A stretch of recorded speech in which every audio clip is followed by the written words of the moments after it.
Welcome back to the Red Bill Performance channel. Oh, how y'all been? It's good, it's good, it's good. Things been good around here too. Yep. Just been steadily chipping away at stuff, just getting it done. Just doing a little nitpicky stuff, the stuff that truly everybody probably hates, but you know, you gotta do it. If you want to party, you gotta do it. And you know, we like to party around here, so I've been trying to do it, you know. Been trying to get it done.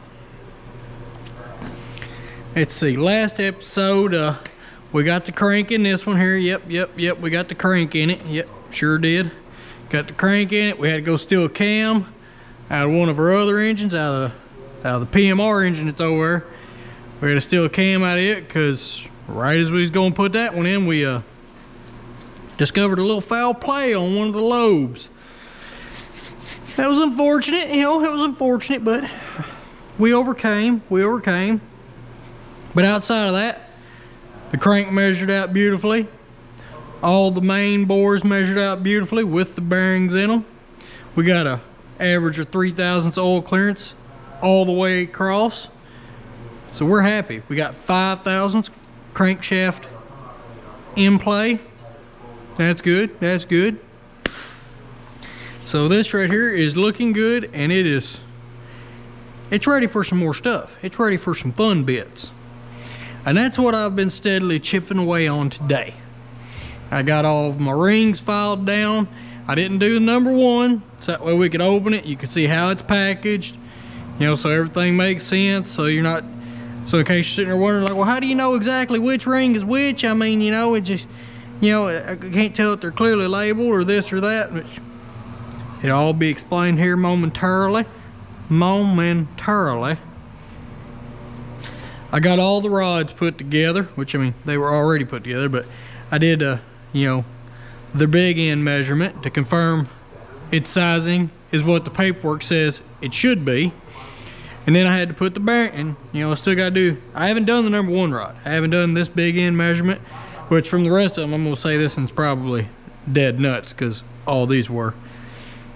So we still got to do that measurement, put the bearing in it, and take the measurement with the bearing in it, which I've already done to all of these. And whenever you're doing all of these steps, I believe you should have the rods at full torque. You know, this rod's torqued at 70 foot-pounds, this rod's torqued at 70 foot-pounds, etc., etc., etc. These are all torqued at 70 foot-pounds for every measurement that we took on them. And all of these come out beautifully. We got, yet again, an average of 3/1000, and the spread on these is real tight. I mean, they're all real close on the exact same, like they're all like, man, we'll go over just look at it real quick, you know, just make sure all y'all happy. See, 32, 38, 36, 37, 35. I mean, yeah, like the tightest one is right under 3/1000. It's at it's at 0.00295. I mean, it's a hair. I mean, you know, less than a hair actually, right under 3/1000. You know, those are partially over. That's the highest one at 0.00385, and that's the next one. 7 and 8 are the loosest ones, and everything else is, you know, just hunky-dory, just right where we like it. We ain't got number one yet though, because, well, I was waiting on y'all to do that. And now, you know, we got all these measurements, got all this stuff done. Now I have measured my pins. Like, I do know that my pins are the size they're supposed to be, but you know, they were already in these pistons, they were already in the rods.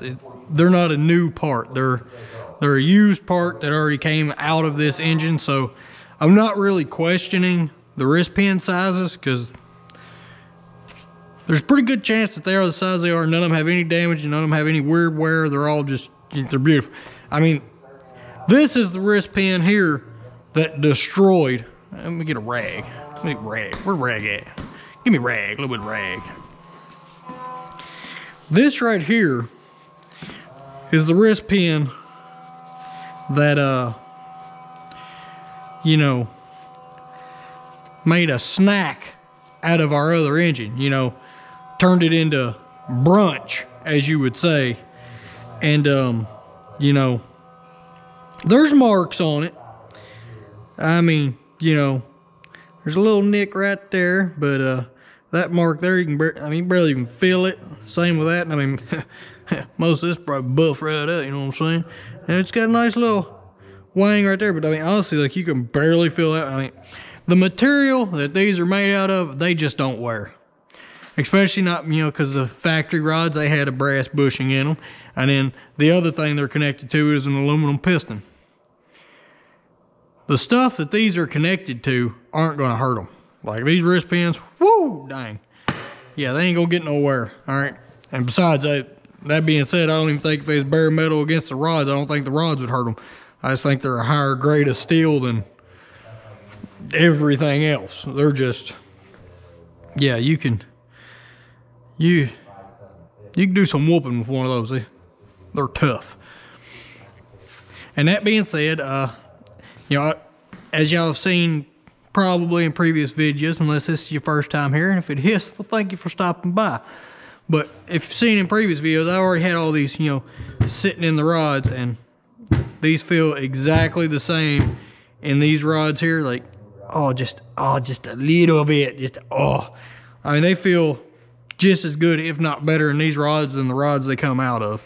So, you know, while we can take a little end measurement and do all the calculations and make sure our tolerance up here is right, I'm just going to go ahead and just roll on faith that that end's good, because these rods, well, for one, the price of these rods, and then two, the big ends have measured out perfectly. All right, the big ends have measured out perfectly.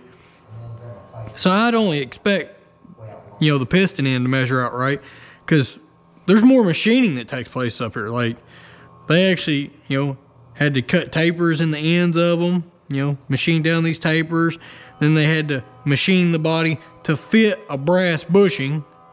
So I'm pretty sure they already did some sizing whenever they were building these rods.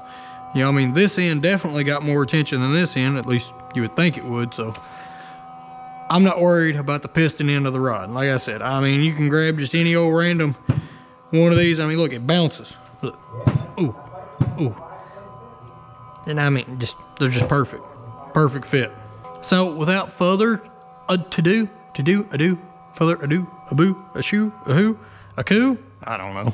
Hakuna Matata. Oh, Lord. Disney's gonna come out. Is that Disney? Somebody gonna come after me after that one. Whew. Lord, I'm gonna have to go hide. Anyway, we will get this piston ring set done together.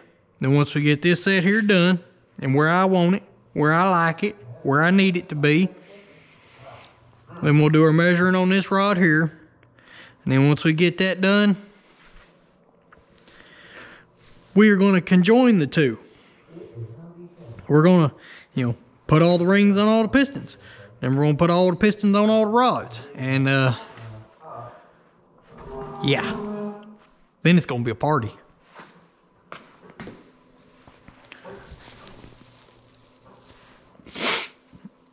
All right.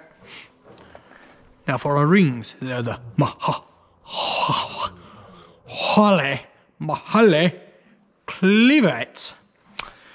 And they are part number S41768. A Nash. And actually, I do like the packaging. I do like how they went about all of their stuff here. Can you pull it out? Nice packaging. Yes, yes, yes. Oh, look at that. And see, and if you were wondering how you know which is which, they're numbered. 1 is compression, 2 is intermediate or wiper ring, you know, by whichever name you want to call it. And then number 3 is your oil ring. They come in order, and each set even comes with this little book here, just giving you a brief explanation of things. It's nothing spectacular. I mean, it says open first on it, but like I said, it's nothing spectacular. So you got your oil ring here. Your oil control ring anyway, should I say. You have your intermediate or wiper ring. And then you have your compressione ring.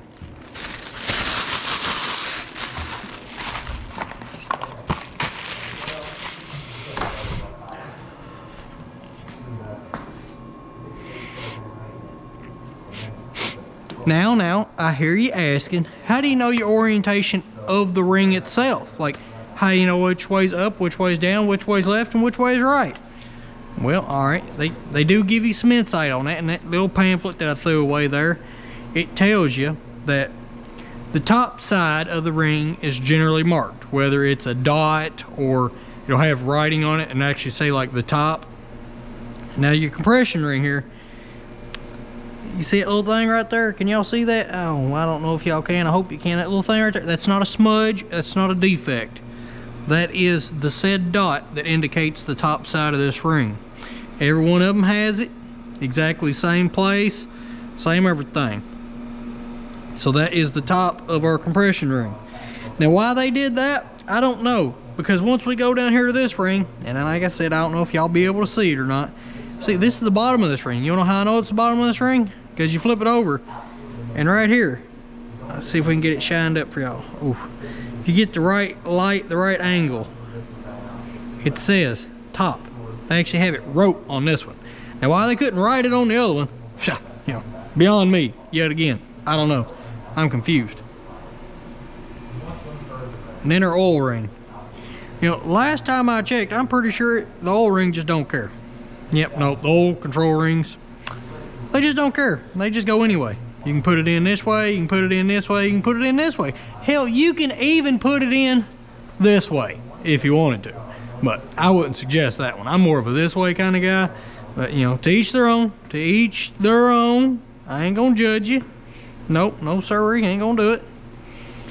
Alright, and then see, and then you got this little thingy here, and it just pops right inside. Now, this ring here, I'm sure everybody's got their own way of doing it, and everybody's gonna tell me I'm wrong, and some people might say, oh, you know, that's a pretty good idea. See, they got this portion here where it pulls apart. You know, it's got this little wire here that's embedded in there. Well, see, where it goes together. Oh, hang on, let me, oh, get it, come on. There we go, it went right in there. I didn't even struggle. But as you see, it's more open here, like the winding is, and then it's really tight here, and got a little paint on it right there. And then it's like that, so as this ring compresses, then this right here is able to close up too, like this ring's able to shrink. But when I put them together, I like to take my white paint here, the spot where this ring is tight together, I like to take it and put that right at the opening in the ring. That's where I like to have it. Now, that being said, this won't be like this for long because not all oil control rings you have to size. Because some of them are the overlapping style, they just kind of cross each other, like, you know, they're just the flat steel ones. But this style here, you do in fact want to check the gap on them. And the spec for a 7.3, a Powerstroke, is 12 to 24 thousandths. That being the bottom ring and the furthest away from the heat, and it's in the oil, keeping it cool so its expansion rate ain't, you know, ridiculous. The 24 thousandths is where I feel comfortable. I want it on the big end of the measurement, but for this size bore, and you know, we're running higher boost, we got a little, you know, we got more cylinder pressure, we got more heat, you know, we're making more chooch than what the factory engine would be making. So I want to be on the higher side of that measurement. I want to be at the 24 thousandths on the ring gap for this. Now, the intermediate ring gap from Powerstroke Diesel here. She wants 62 to, what is it, 62 to 74 or 76,000.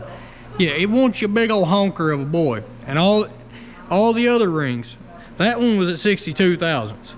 All the other ones measured in at 65 thousandths. I didn't have to touch them. I didn't have to touch none of the intermediate rings. None of them. And then let me pull back just real quick. All the oil rings I had to file open. They were all on the tight side. They were all right at like the 12, 14 thousandths, every one of the oil control rings. I had to open every one of them up to 24 thousandths because that's where I wanted them. Like 24 is a nice number, and like I said, that's just where I want them. All my oil control rings, I opened up to 24 thousandths. This one, I already know I'm going to open it up. I'll slide it down in the cylinder. We'll take a look at it real quick. This in here will need to be opened up. I can guarantee it. And it will be going to 24 thousandths. Now, back to the intermediate ring. Like I said, none of these I had to touch because it's already at a monstrous gap. Like I said, I mean, obviously an engineer that's way smarter than me, that's just, you know, just an awesome dude over there at International, he come up with this, or gal, it could have been a gal. It's hard to say. But either way, someone over there at International that's way smarter than this fella right here. I'm gonna go ahead and tell you, way smarter than this fella right here. All right, the only thing I can see right now is numbers. That's just all I've been staring at all day is numbers. Woo! But yeah, they said that, you know, that intermediate ring gap needed to be like, you know, Moses parting the sea. Okay, just wide open, just gaping. And that's, you know, that's what it's set at. It's sitting at a big old massive crater. And you know, if that's what they want, that's what they're gonna get. All right, now moving on from our intermediate ring. That's it. Guarantee ain't gonna have to touch it. Like if it was less than 29 thousandths, or no, if it was less than 28 thousandths, we'd touch it. But it ain't. So I guarantee you we ain't gonna have to touch it. Now, our compressione ring. The factory tolerance for the compression ring. Let me double check. Wait, where'd I have it wrote down at? Oh yeah, it's over here. Yeah, it's all on these papers. Let's see here. Oh, yes. Oh, wait, no, I didn't write it down. I just wrote down what I want it to be. All right, well, if my memory serves me right, which it probably don't, I'm typically wrong about most things, but if my memory serves me right, the compression ring tolerance on this engine, I'm wanting to say it's 14 thousandths to 24 thousandths, or 12 thousandths to 24 thousandths. Either way, it's in that realm. Like it's in, and all these here, yeah, it's 12 to 24 because that's what they were measuring out to. And I quit measuring them. I just put them in there and looked at them and said, nope, too tight. Yeah, the first one, number 2 was the first one I did. It measured out to 12 thousandths. And that's the tolerance on it. It's 12 thousandths to 24 thousandths on the compression ring. Same number as the oil control ring was. And I don't like any part of that. Like 24 thousandths, I am complete, like for stock. If we were putting this engine back 100% stock, I would set the compression ring at like 20 thousandths, 24 thousandths, somewhere in that ballpark. Where if this was a complete 100% stock build, going to be running stock boost, stock fueling, stock everything, it would be at least 20 thousandths. If you have a 4-inch bore engine, you know, roughly in the 4-inch neighborhood, you know, pretty close to 4-inch, slightly over, slightly under, and you're running boost, like any kind of boost application, or nitrous, or just stupid high compression, I'm going to go ahead and tell you, my bottom number is 20 thousandths on the compression ring anyway. And then, you know, the intermediate ring is going to be right there with it. I mean, they're going to be pretty close together. But I mean, that's just me. You know, everybody do your own thing. Do your own thing. You know, you might have a 1,000 horsepower LS running 10 thousandths ring gap. That's fine. That is fine. Not me. 20,000. If it's around a 4-inch bore, 20 thousandths, please. Come on. Come on, guys. It's me. Come on. All right. So that's all I got to say on that. And for this particular application, our compression ring, my gap I'm going with is 29 thousandths. Because if 24 thousandths is acceptable for a completely stock, completely factory engine, and like I said, I'm already more on the 20 thousandths is the sweet spot for 4-inch bore with any type of boost. You know, the factory engine, and you know, they all run a little different, but they start pulling timing and fueling around 18 pounds of boost. That's when they start pulling timing and fueling at them, you know, with the factory maps. And, you know, some of them will run around 22 pounds of boost, you know, if you have a stock tray. If you got nothing done to it, most you're going to see out of a stock 7.3 is like 22 pounds of boost. And that's what they got it built for. You know, that's what they got the ring gap set for. It's what just the whole engine is built around what it does when it's stock. Well, we ain't stock no more. I mean, ours, we're going to be running 30, 32 pounds of boost. You know, we're going to be right there in that area. That's pretty good percentage over that. I mean, that's 12 to 14 PSI greater than what it was running factory. So, you know, factory, it starts pulling timing and fueling at 18 pounds of boost, and we're running 30, 32. You know, that's 12, 14 PSI more. That's almost a whole, well, that is practically a whole nother atmosphere on top of it. So that's a lot more heat, a lot more cylinder pressure, opening up the ring gaps just a couple extra thousandths.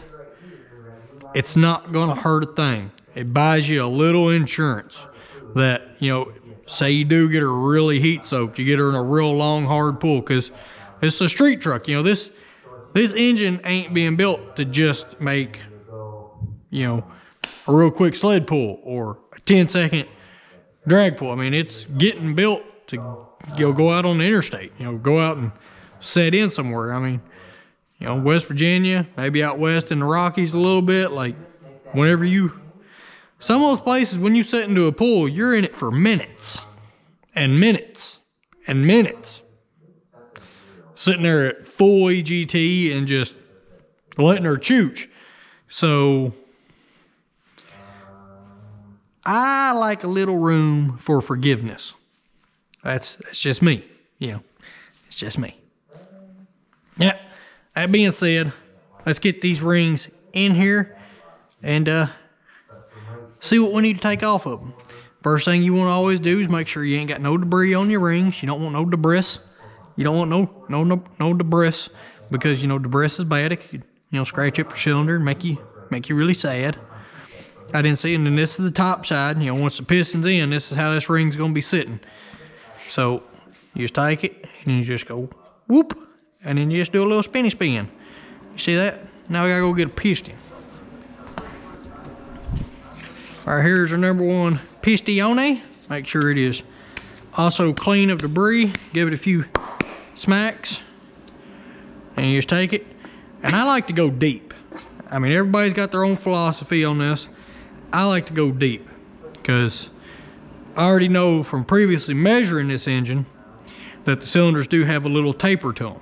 Not, you know, it's not near as dramatic as what I'm demonstrating, but these cylinders do have a taper. They are narrower at the bottom than they're at the top. And that's just the nature of it. You know, because we didn't have it home, we didn't have it trued up. This is a high mileage engine. You know, it's about 1/1000th looser at the top than it is at the bottom.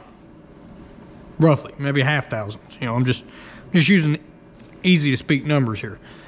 So I like to set my ring gap at a lower depth in the cylinder, so that way, you know, I really don't have to worry about it seizing up at any point, you know, because if you set it this deep in the cylinder, you're good, okay? You're good. I promise you, you're good. So in short, I like to just take mine to piston skirt depth. Now, I mean, every engine's different, and, you know, some engines got real short pistons and some got real tall. And it's just how this one works out.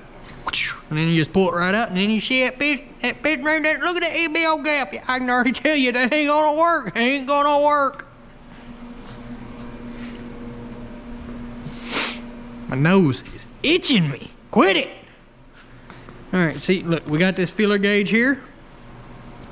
Now, like, full disclosure, I told y'all I wanted it at 29 thousandths, but 28 thousandths is the one in this feeler gauge set because it skips sizes for some reason. I do have more.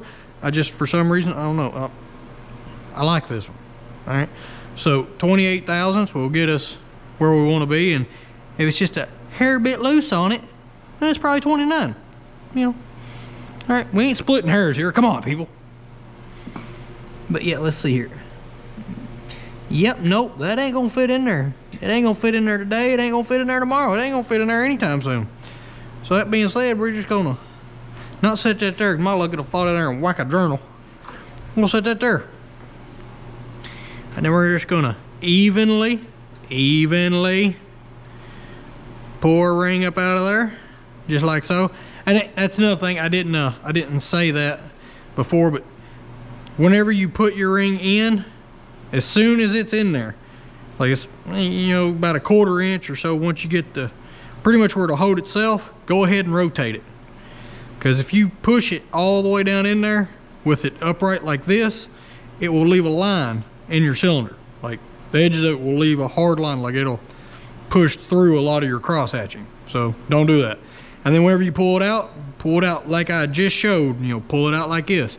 Because yet again, if you turn it up like this and pull it out, it will leave, you know, it'll leave a hard line all the way up through your cylinder. So don't do that.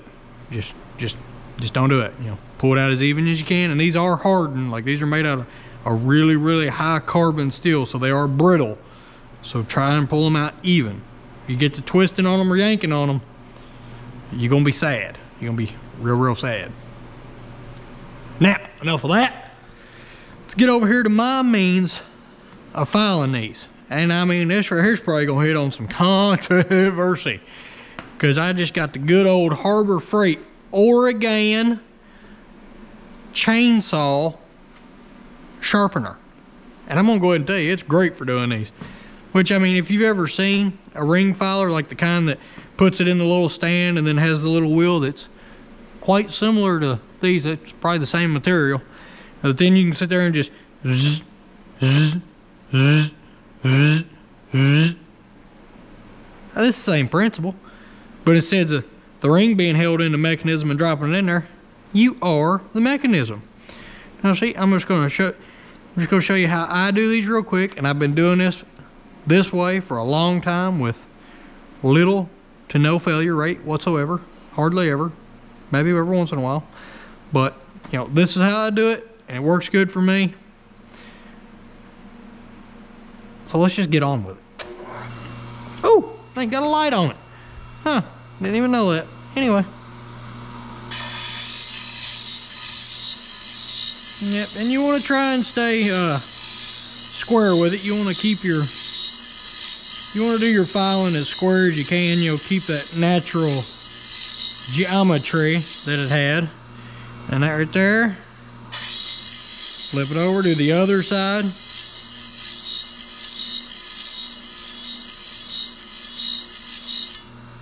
Woo!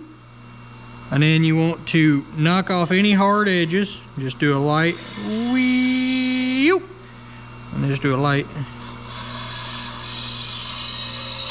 because you don't want to scratch your cylinders, so you want to knock those hard edges off of it.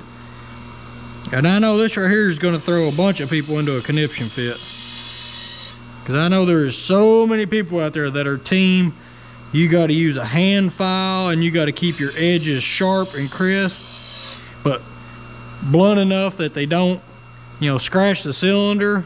And I mean, they'll go, man, will they go just all out on you.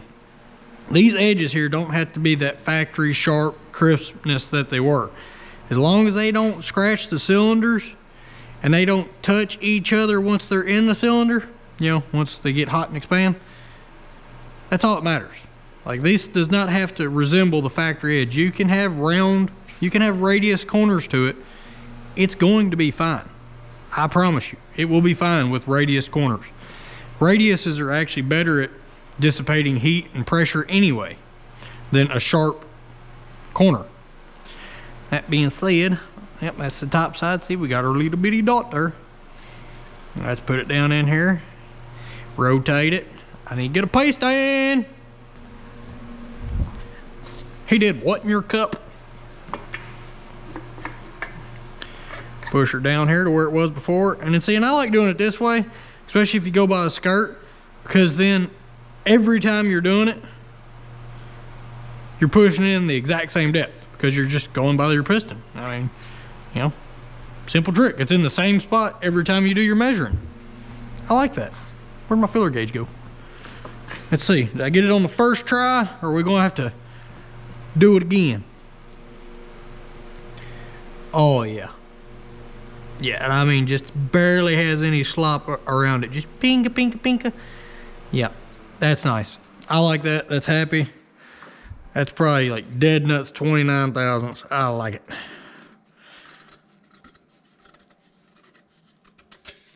You know, I've done a couple of these today. All right, let's see here. Now, this one here we'll do, you know, a real quick measure of it. I already know that it is right, but we will measure it just for, you know, measuring's sake, for you know, just cause. Put it in there, we'll rotate it, grab a pistione, give her a little whee all the way down, right there, perfect. And then these here, like I said, have all been around 62 to 65 thousandths, so we will take a 30 and a 35 thousandths. That equals up to 65 thousandths. Now, I just want to make sure that y'all know that, because, you know, it took me a while to add that up earlier. You know, I'm proud of myself for that. I just want to make sure y'all know I do math, you know, sometimes with a calculator. Anyway, 65 thousandths going in. Ooh, yep. Oh, dang it, I pulled up out of there. Quit doing that. There it is. And then see, that's all you need to know, that it is 65 thousandths. Holds that bad boy in there just right. And, you know, 65 thousandths is way more gaped out than I like them, so I guess it's right. I'll pull this one out.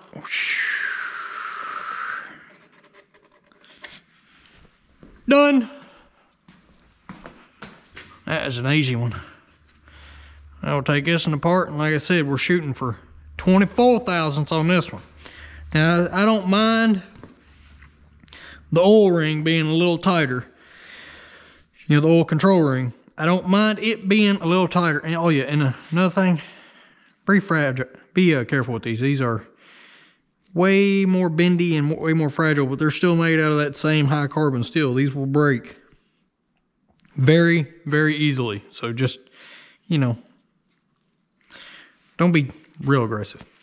But anyway, I don't mind it being at 24,000, you know, a little bit tighter than the top rings, because it is the lowest ring. It's the furthest away from the heat, and it's in the most oil, you know, because it's the oil control, and it's constantly scraping the oil every time the piston comes down off of the cylinder wall. So the bottom ring has, even though it's the furthest away from the heat, it gets the most cooling effect as well. So it can be a little tighter and still be fine.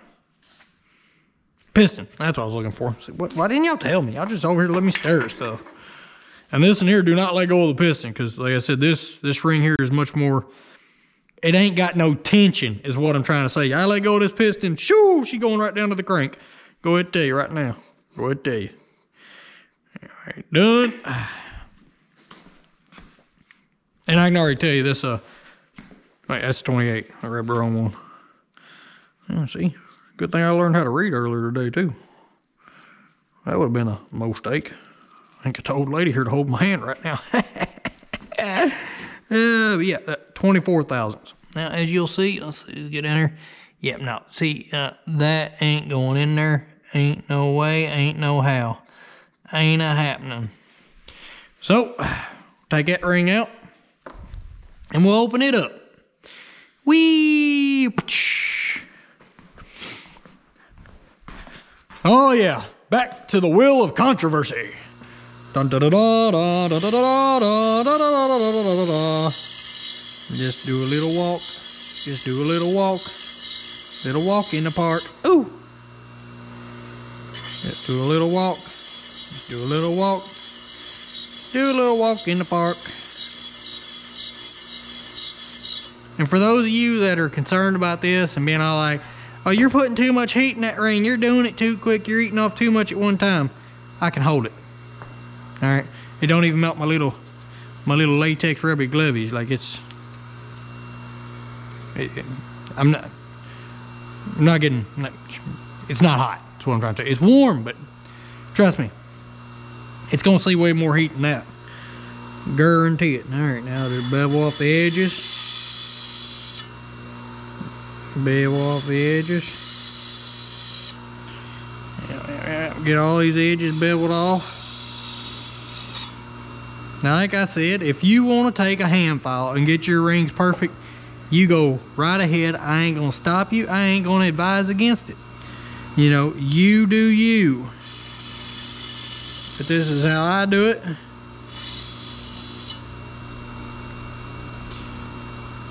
And I have done it with great success to this point. So this is how I'm going to continue doing it. Yep, no sharp bits. And that's another thing, good thing about wearing gloves. I mean, you can feel it with your fingers too, but after your hands have been soaked in oil all day and you already got big chunks ripped out of your fingers and stuff, and plus most of us mechanic types, we ain't got feeling in our fingers left anymore anyway. Anywho, you know, that's a good thing about these gloves here. Like if there was anything on it too bad, you know, it would catch the glove, and you know, as you see, the glove just slips right over it. So, you know, it's fancy like that. Man, look at that. Look at that little ring of oil there. Whew. Oil control ring already putting in work. Doing it. Yet again, don't let go of your piston on your oil control ring, because that would be silly. All right, where's our filler gauge at? Oh, there it is right there. Look at it. I found it. Let's see. Yep, I ain't mad about that. It just barely has a little bit of play. Like I said, it's 24,000, so it's opened up to like probably 25 thousandths. And that's fine. That ain't gonna hurt a thing in the world. Extra thousandths ain't gonna hurt nothing. We ain't over here chasing ones and twos on the horsepower. All right, we ain't trying to break into the sub 6 seconds in a quarter mile. You know, that right there is just perfect. I like it. I approve it. It's gonna run good. Y'all see. Y'all see. That being said, we need to measure that now. So I gotta make a modification to my tool here. I gotta switch out end bits on the end bit. Get our tool switched over to measure the bigger bore. Take out the number 3 2.4. Put in the number 4 2.6. Don't lose our 0.12 shim. Look at me, I'm fumbling and stumbling and rumbling and bumbling. Let's go over here and do a measurement. Is this here? Yeah, it should be right there in that ballpark is where it should be. Cock the rod a little bit this way. Down here on our knees, would you please? And yep.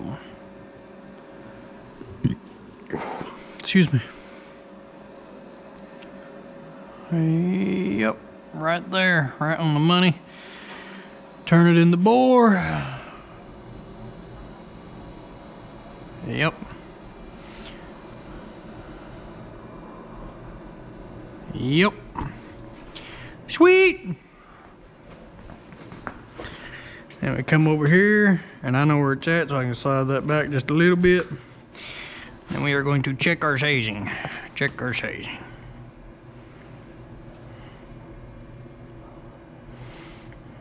Center it up. So, center it up. Center it up, center it up, center it up. Right there.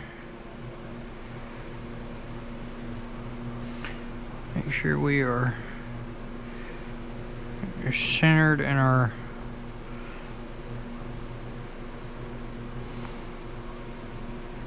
measurement. and lock it down. And once it's locked down, just double check. Yep. All right. Oh, look at this page full. Let's go over here. Yeah, that'll work. All right, so our first number is 6 because we're past the 6. Then we have 1, 2, 3 tick marks. So it's 0.0 is 75, and then the 0 because we're before that line. So it's just 15. It's 1, 5. So it's 0.000 because we're going to go over here to this one. And that line right there lines up the best, and it's 8. So there will be a 8, boy. Draw a line.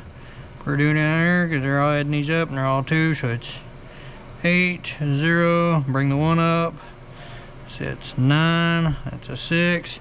2.6908. 2.6908, and that's for rod number 1. 2.6. Wait, oh, no, wrong spot, stupid. 2.6908. 6909, 6909, 69065. Yep, that's right in the ballpark. And Brian Crower's is 2.690. 2.690, 2.690, 2.690, 90. Go down here, 91, 90, 90, right there. Number 2 is the only one that we got a value greater than 90. So yeah, these rods are pretty spot on. They're all within a thousandth. Hell, they're all within a half a thousandth of each other. So that's pretty good. That's pretty good. Started writing there in the wrong line. That'll probably bite me here in a minute. Yeah, because it should be a, let's see. Yeah, it's going to be a 5.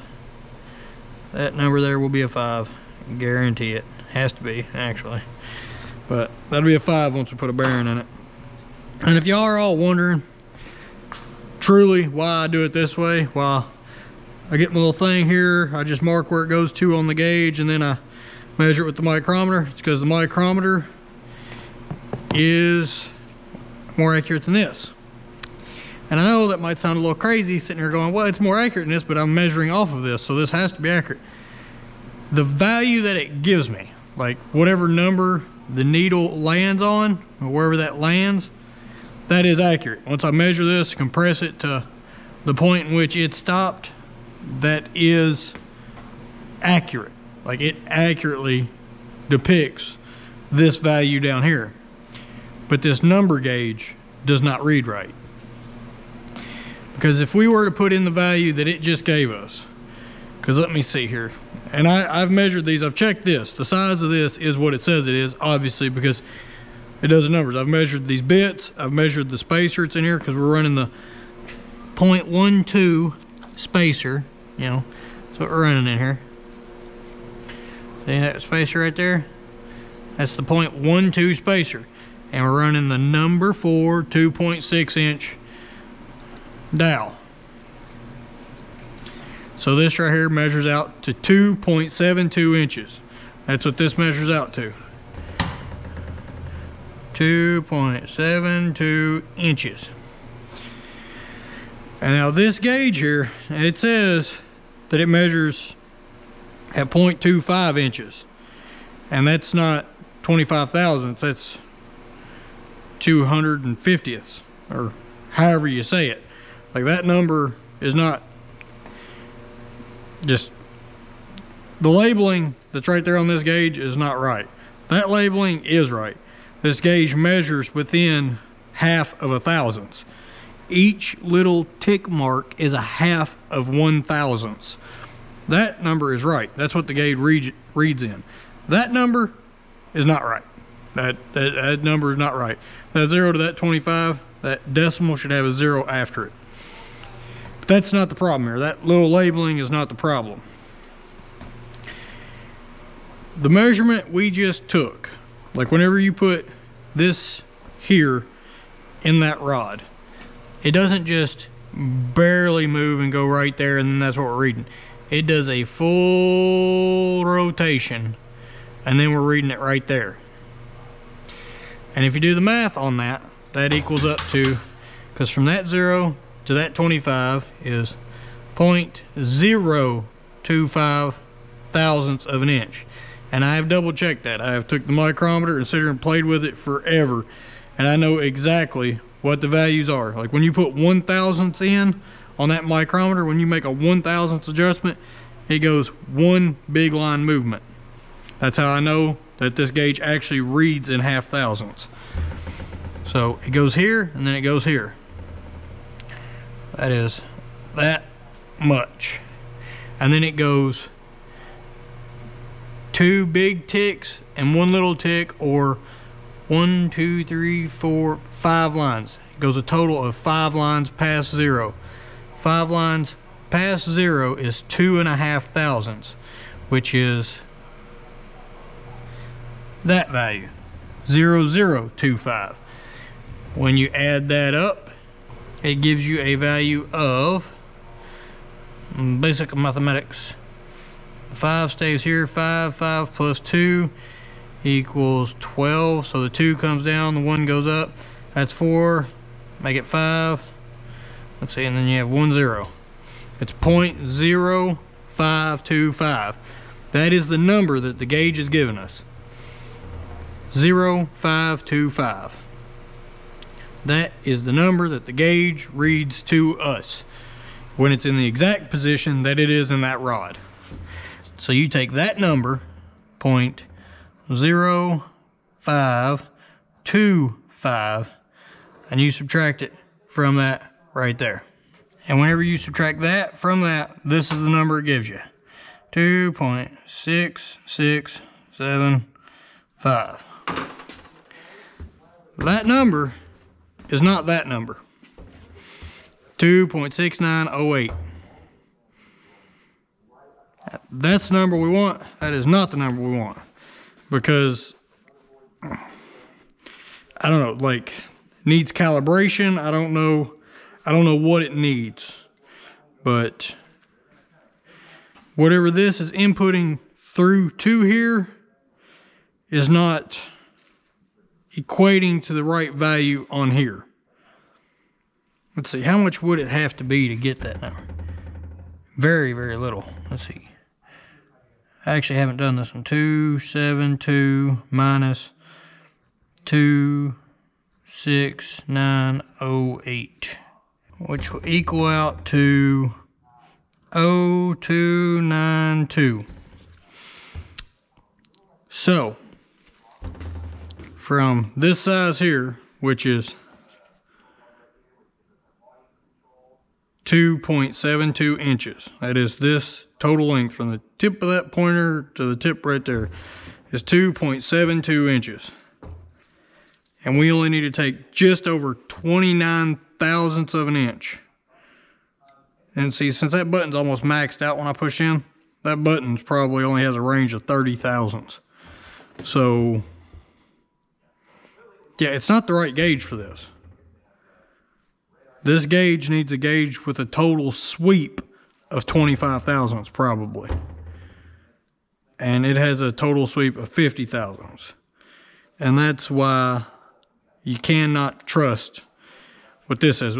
It's why we can't take that number, put this down there, and read whatever it says, and then do that. Because it like I said, somewhere in the geometries or something, it doesn't spin this gauge right. But I can measure it with a micrometer and get the accurate reading every time. Like every time. And I mean, I've even backed it up with the plastic gauge, you know, because if you've seen on the previous episode, whenever we did the bottom end, and I was doing the same way measuring this, and then I double checked it at the end with plastic gauge.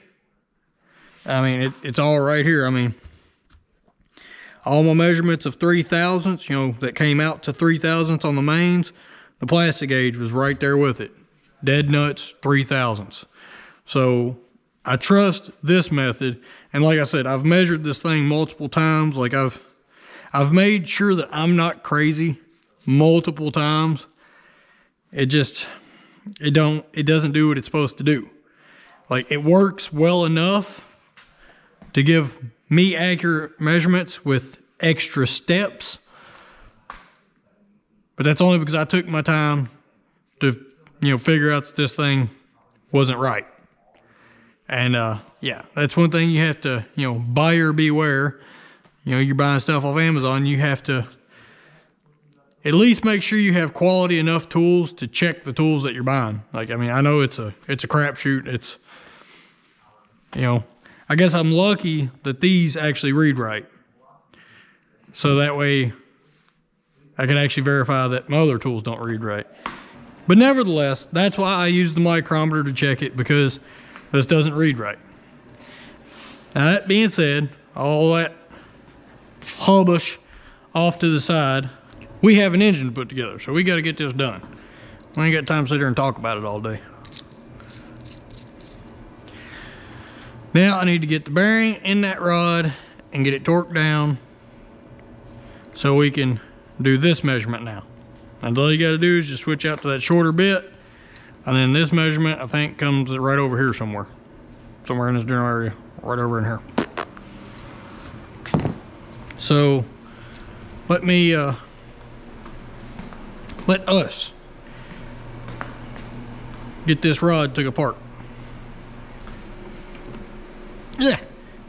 Yeah. Oh wow, that is. Ah.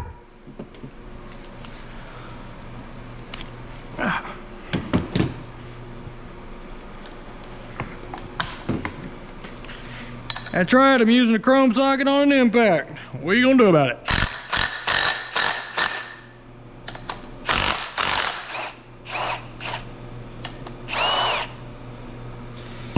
Alright, y'all are about to see me struggle. But I was able to get all of them apart earlier except for one. One I had to get a little... Oh, I might not be able to get this one apart. Oh, there it comes. Ah, shoo! Those dowels are some tight fitting boys right there. I'm gonna go ahead and tell you. Those dowels they got in there fit tight. And that's why whenever we put this, once we get the pistons together and we're actually putting it together, I'm not plastic gauging the rods, because they are so difficult to get apart. I'm not gonna put it in the engine dry and then torque them and then try and get those rods separated so we can see what the plastic gauge reading is. Whenever these go in the engine and they get torqued down, they're gonna have the nice sticky goopy goop on them. They're gonna be torqued, they're gonna be done, they're gonna be living in there, because the measurements have all come out good on them. And from the measurements I took last night compared to the plastic gauge, I got two things saying we're right, and this engine spins over beautiful. So, we just gotta trust what we got. I trust my measurements, I trust the method. So, yeah. Will not be plastic gauging the rods. Just want to go ahead and throw that out there. Mainly because getting these caps off is tough. And I mean tough. Those bad boys, woo and dang. I'm gonna go ahead and tell you.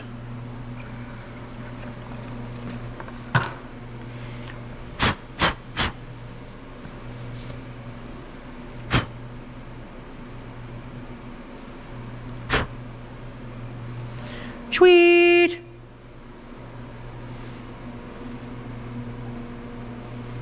All right. Get your tang in there. Make sure it's straight. Nobody likes a crooked bearing. Wipe off the excess, because these rods are so freaking sharp they shave off the back of the bearings. And when I say they are sharp, I mean they are of the sharp variety. These rods are crisp. They're clean. I like them. These Brian Crowder rods, I do indeed like them. Ain't got nothing bad to say about them yet. If they come apart on us, I might have something bad to say about them. But I'm gonna tell you right now, as well as those dowels holding there, a man could almost forget to put the bolts in them and the engine would hold together, I think. Come on, come on, come on, it's me, come on, yeah, come on.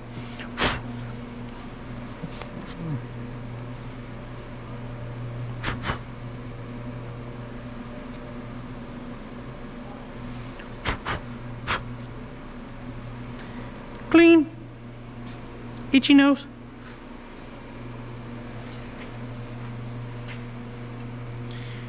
Set it in and then push it towards it. Beautiful. Did a little shavy shave. Did a little shavy shave. A little shavy shave.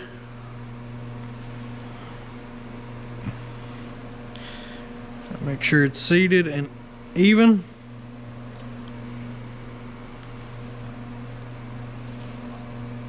Beautiful thing it is. Yes. Put the cap on the right way. It's almost impossible to put these on the wrong way unless you just are absolutely not paying attention, because the little keyways, the little keys, the little go on the same side as each other. Plus it's got this nice big bevel all the way around this side. Really hard to put it in wrong. Make sure I ain't getting no dirt off my jacket on there. Not my jacket, my shirt.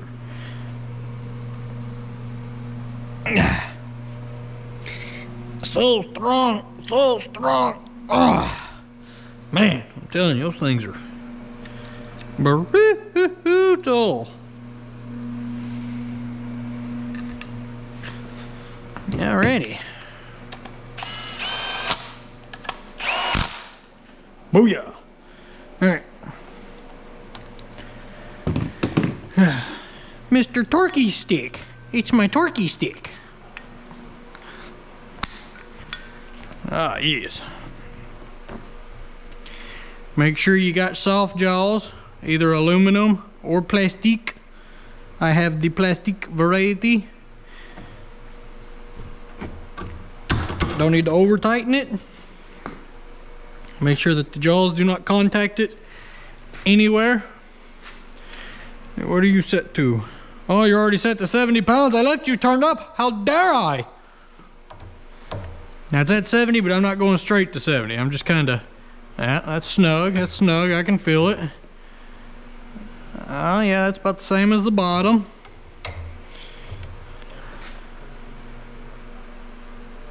Well, not yet.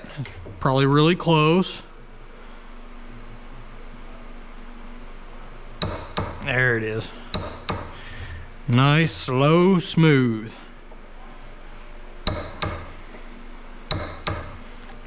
Beautiful thing. There she is, all torquey buoyed up. All right, now get a hold of your rod. Do not drop it. That would be sad. Dun dun dun dun dun dun dun. Dun dun dun dun dun dun. Batman. What'd you call me? Fat man. Anyway, enough being silly. Get down here. We will give her a check. Gently put it in. Your job is not to destroy the bearing, but to preserve it as best you can. Alrighty, let's see.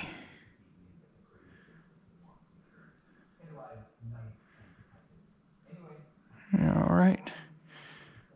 I see that one. Turn it. And like I said, I go with the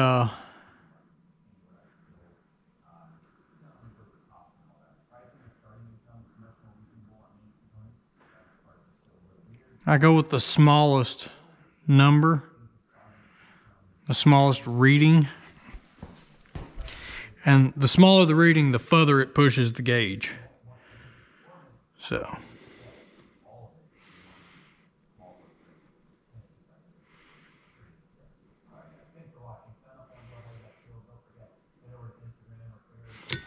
Okay. My smallest reading was that half tick there. No! Knees, please, it's me. Whoa, whoa. We're down here at the 5 something, ain't we? Yep. Get stabilized. I gotta push it in, bring it around to that there number.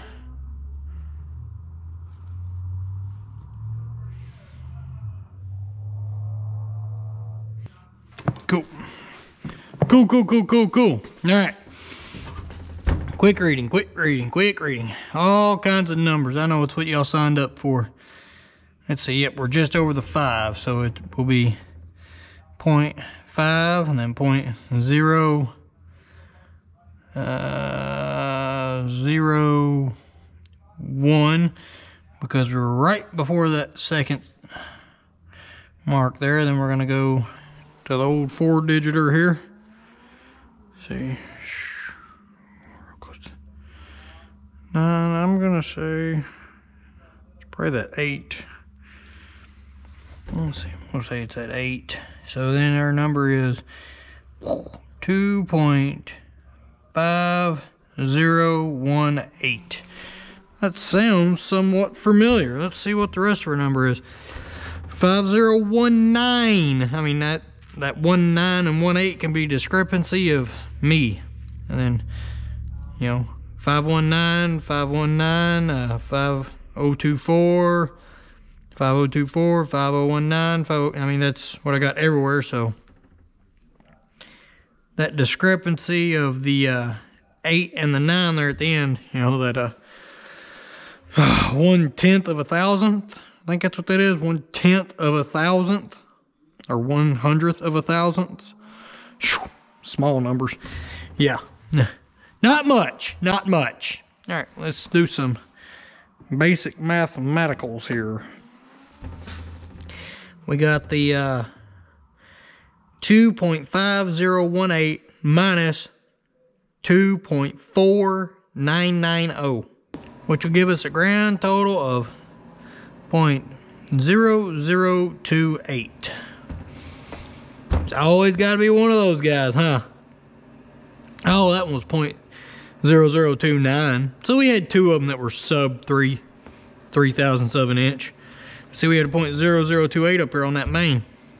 But that's still all knocking on the door of 3 thousandths. So we have an average of 3 thousandths oil tolerance through our entire engine. That makes me happy. Which means that the rods should be getting about the same oiling as the mains because they have the same, oil tolerance. So they should be about the same pressure, ratio, fluid, capacity, blah, blah, blah, blah, blah, blah, stuff. Anyway, math, engineers, smart people. I'm not smart. I just, stayed at a Holiday Inn Express last night. So, yeah, y'all should try it sometime. And like I said, there will be no plastic gauge party here tonight. So I'm gonna get all of this assembled, and I'll save one for us to do together.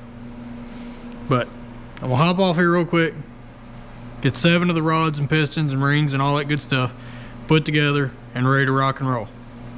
Well, if that just ain't a beautiful sight, I don't know what is. I just really don't know. I like it. I love it. I can't get enough of it. Oh, Lordy, I need another pair of gloves. Gonna get absolutely destroyed. Oh, I need a left-hand glove. Yep, got them all together, all the rings on. And I'm gonna tell you, putting on piston rings with piston ring, pliers, or just any aid that is made for doing piston rings is very handy. Used to have a set of piston ring pliers. I ain't got a clue where they are right now though. Probably find them tomorrow, when I don't need them. It's always whenever missing tools show up, when you don't need them. So I got to, we got that to look forward to. I mean, I only cut my fingers all to pieces, That right there's got cuts in it, and that right there got a big cut in the end of it. And you can't see them because they're like razor blade cuts. I mean, and you know, and it's not from where you think. It's not from the end of the rings, you know. It's not from the end. It's from the side. I mean, these things are like razor blades, boy. That's why I took the gloves off, because they'd done carved up the gloves, and these pieces of the gloves were getting hung up on them and stuff. So took off the gloves, but whew. Like I said, I'm just gonna go ahead and tell you. Just gonna go ahead and tell you. It is, you know, just way easier to put on them there piston rings when you have utensils. But anyway, that's the next step. Our current step is getting this rod mated with that piston. Should be pretty simple. I already put some lube-a-doob-doob on that brass bushing there. And see the way I did it? And you know, I wasn't even thinking about it. It's just so second nature for me. But you see the piston here, whenever you have it, whenever you pick it straight up like this and it says cam, that's the way it goes in the engine. If you hold your piston, if you're looking at your piston the exact way it goes in the engine, whether it's this side or it's this side, if you hold your piston just like you're looking at it and you flip it straight over, and see I put the clip in on this side, did the same thing on every one of them. Put the clip in on that side, so you put your pin in on this side. And then if you take your rod and you got your beveled edge here and you face it to that direction, it'll be right.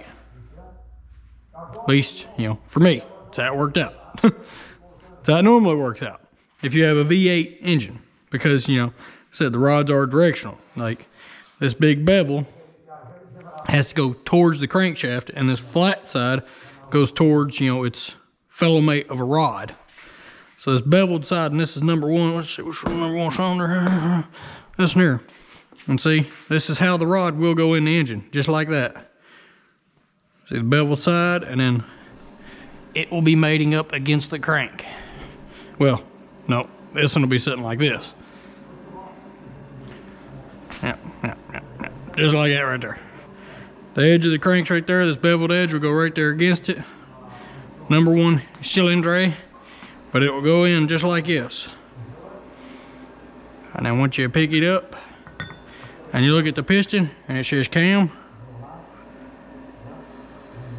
Did I somehow do this one wrong? No, I didn't do this one wrong. I just picked up the piston wrong. Yep, I had this one. Look at that. I'm sitting here trying to give a demonstration, and the one piston I put together wrong is the one I used for the demonstration. Stupid. Okay. Anyway, see, I had the cam facing that way, so the piston should be backwards. The piston should be upside down from you. I swear. I try to give a demonstration and I screw it up. I'm pretty sure I got all the others right. Let me see here real quick. This is number 2.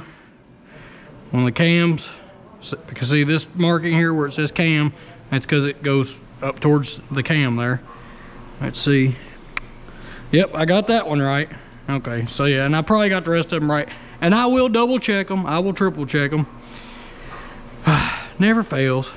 Do excellent work, fly right through it, get everything done, pull out the camera, idiot. You know, that's just how it goes every time. So anyway, yep, I put that one together backwards. Yep, sure did. All right, now I got to get my head out of my buttocks. All right, that piston goes that way, that rod goes that way. So yeah, this is the one backwards one. Idiot. Double check. Yep, see, rod that way, piston that way. Okay. Yep. Oh, Lord. Like I said, you gotta screw one of them up, right? You gotta screw one of them up. There. Wipe that off there. Here it is, see? Never happened. Never happened.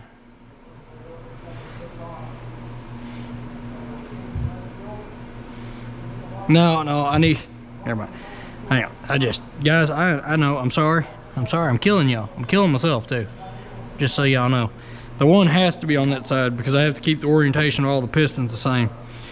Let's pop out this Sir clip. Pretty sure it's a Sir clip. Ain't that what they call these? Oh, this is sketchy. Woo! All right, get my other pliers out. These things constantly try to kill me. Constantly try to kill me. Yeah, and see, these are those hose clamp pliers. They work pretty good for these, for this one side anyway. You can't use it on the other side because, you know, things are in the way. Let's see here.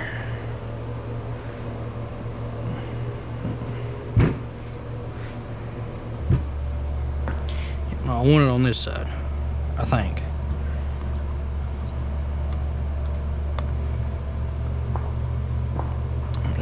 Oofta.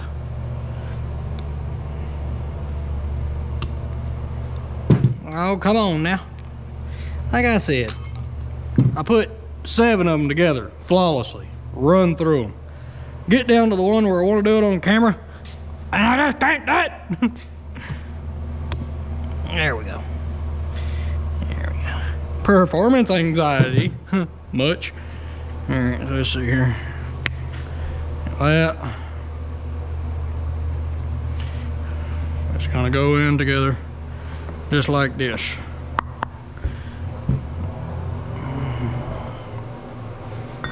Just like that.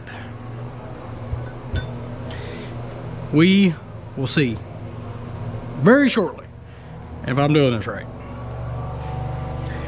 Need some lube-a-doob-doob.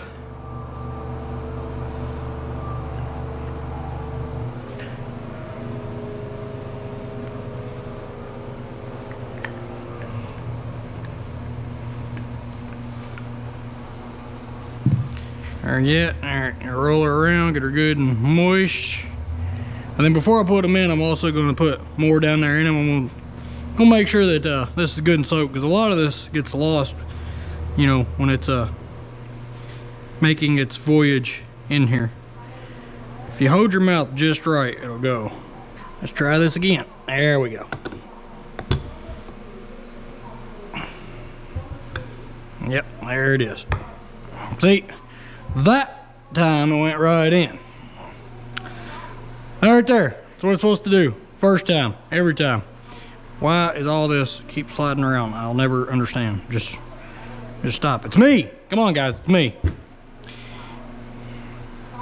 Anyway, now I'm gonna get this snap ring on here, the Sir clip. See if it kills me. Probably will. They're hateful.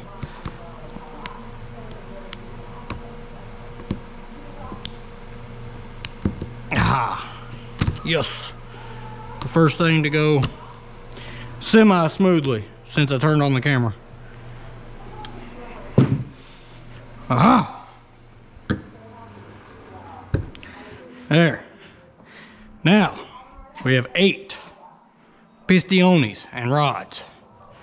And now, if y'all thought that struggle was real, y'all are about to die from laughter. I'm gonna go ahead and tell you.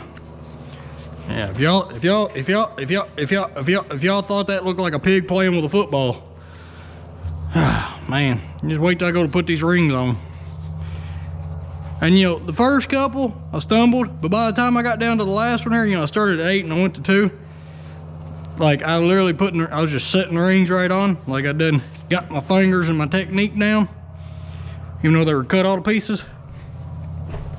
But the camera's on, so yeah, this is about to be a tragedy, and we all know it. Go ahead and take that off. All right, I like to just open up my oil ring just a little bit here, my spring ring, and you just push it back together, leave it in the groove.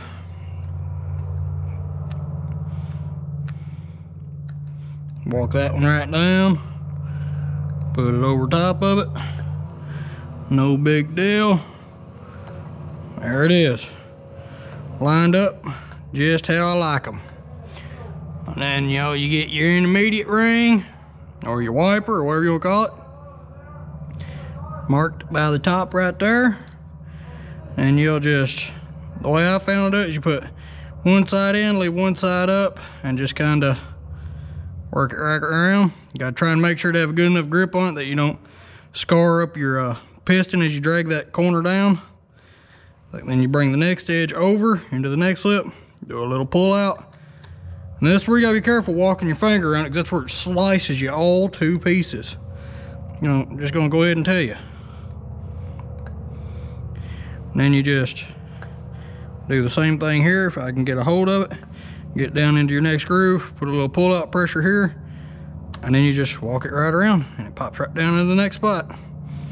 So far, no broken rings. This is my last one. Let's see if I can make it. See if I can make it.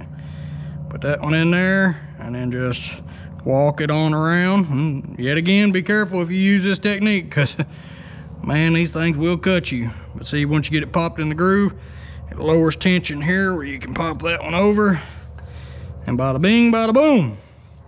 Set of free floating piston rings.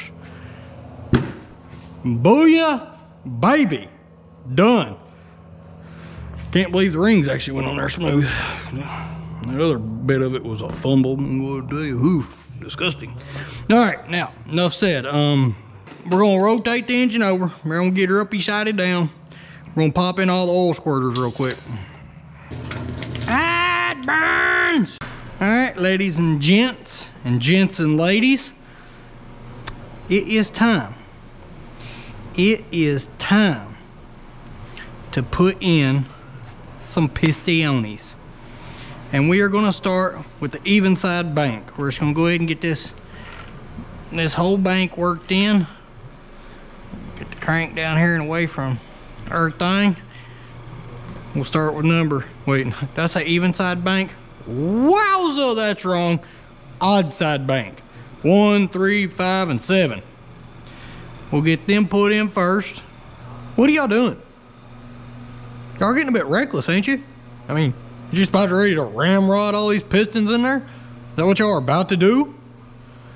Y'all realize that you skipped a step, right? I mean, there ain't been no measuring going on. Ain't been no documentation going on. You can't, look, I understand. Y'all are excited. You already slapped the rings on the pistons, a little premature. Y'all about ready to toss them right in the engine. I get it. Y'all are excited. I get it. But you got to calm down. All right? Now, I do realize that the pistons were all kept in order.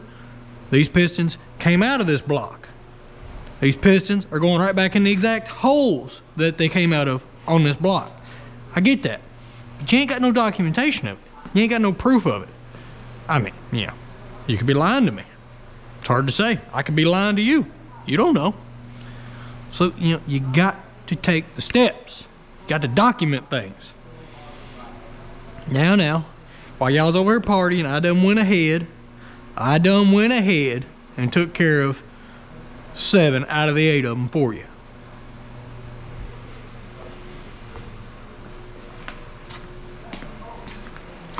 Now, I get a little carried away, and I like numbers. I like documentation. Because, you know, if you got numbers, if you got hard facts, it's hard for people to argue with you. I guess unless you want to leave it up to interpretation, you know. Everybody interprets everything a little bit different. But, you know, that's all hearsay. We ain't worried about none of that. And as you can see here, there's numbers. There's numbers floating everywhere. And, you know, this page here does have a section here for piston diameter and bore clearance, which I've got all that filled out for, you know, 2 through cylinders 8. It is filled out. It is there. But I like to take more measurements. So I make my own little paper here, you know, because I don't make these. These are, you know, pirated off the intro webs. Shh, don't tell nobody. But, you know, I make this one up so I can get more measurements, and plus I can make it a little bigger, so that way y'all can actually, you know, take it in a little bit. You know, just take it in, just woo, take it in. All right, you know, so that way maybe y'all can see what I'm doing, because these are so small. They're just so small. And that being said, where y'all were over anxious and went ahead and threw on these piston rings here. It did make it where I couldn't get one of my measurements that is not an absolute crucial measurement, because yet again, these pistons have already been in this engine, so we know they'll fit, we know they'll work. But if you had brand new pistons, I would recommend getting at least 2 measurements off of them. And you know, the typical measurement that most people do is you go right at wrist pin level, you know, right at the wrist pin level, and 90 degrees to it, and you'll measure here. That's where most people will measure to get their piston measurement. And that's fine.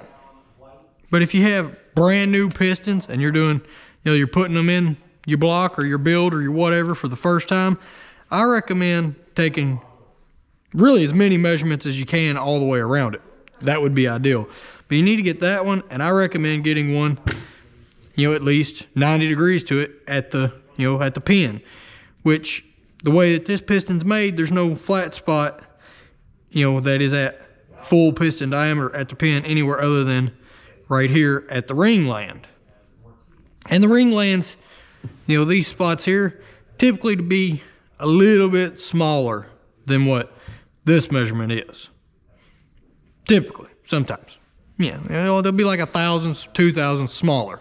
That's not, you know, abnormal.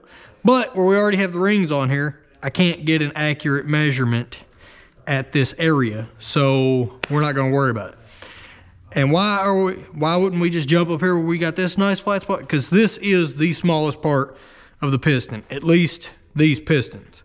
Like this spot up here, this circumference up here is the smallest part of the piston.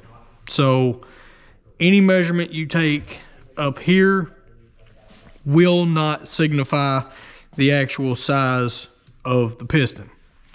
So that's why we're not even going to worry about taking a measurement up here. How do I know? Because I've already done this. I've already measured this part of the piston just out of my own curiosity to see how it compares, and it's smaller. I mean, it's thousandths of an inch, but across all of them, this circumference here is smaller than this circumference here. Just, you got to take my word on it. And how convenient we have number 1 piston here, because this is the only one I haven't checked out. And the number 1 cylinder is the only cylinder I have not yet, you know, fully checked out and documented. So let's just dive right in here and get it done. Already got my gauge set up. I already got the correct tooling because, you know, I've already been through all the other cylinders doing the same process. Now, when you do your cylinder, because you're wanting to get your piston to wall clearance, I mean, that's the whole reason why you're checking these. You want to measure your cylinder in the same place that you got your piston measurement. And like I said, the main measurement off of a piston is usually the skirt measurement. You're measuring the skirt side of the piston, which would be the top and the bottom of the cylinder. You know, if you're looking at the engine, you know, this is the top side of the engine, this is the bottom side. That'll be your skirt measurement. So that's going to be the first one we're going to go for, is our top to bottom measurement. And, you know, we're going to measure it from top to bottom. You know, I'm going to get a full sweep, I'm going to rock it. And the smallest number is the number we're worried about. All right, the tightest number is the one that I am concerned with, because we don't want it to be too tight. And anything that's above that is, you know, is fine, because you ain't gonna worry about the piston hanging up in it. Now you can get too big, but we're not. You know, we're all the measurements of the other cylinders have checked out to this thing is just dead nuts still right at factory sizing. Like the cylinders are exactly where they are. And if once we do this one and it checks out to be exactly where it's supposed to be, if there's any piston to wall tolerance that's too big, it's because the piston itself is too small, because the cylinders are measuring out exactly where they're supposed to be. Like every one of them. I mean, consistency. I mean, yeah, the engine has been completely consistent. So I have no reason to doubt those numbers. And then the pistons measurements were incredibly consistent. I mean, right down to like a quarter of a thousandth of an inch. The pistons were lining right up. So yeah, if you think my piston to wall tolerance is too big, then the piston to wall tolerance was too big from the factory. And that's all I have to say on that. Anyway, into the hole we're gonna go. And you just put it in and you just rock it. You just rock it and you just keep going down. Just paying attention to your needle until you get to the bottom. And like I said, you want the smallest measurement you can get. And the smallest measurement will be the furthest value of the needle. Let's see where we're at in the cylinder. Yeah, we're right at the bottom. The piston rings don't even go that far down, so. Yeah, that is telling me exactly what I thought it would. Alright. I see exactly where we're stopping at there, so we will go over here. We will get our measurement off this. Because as we talked about earlier, this gauge is at the wrong ratio for how this mechanism works. So we can't just do the mathematicals of this size to this size. So we have to do it this way.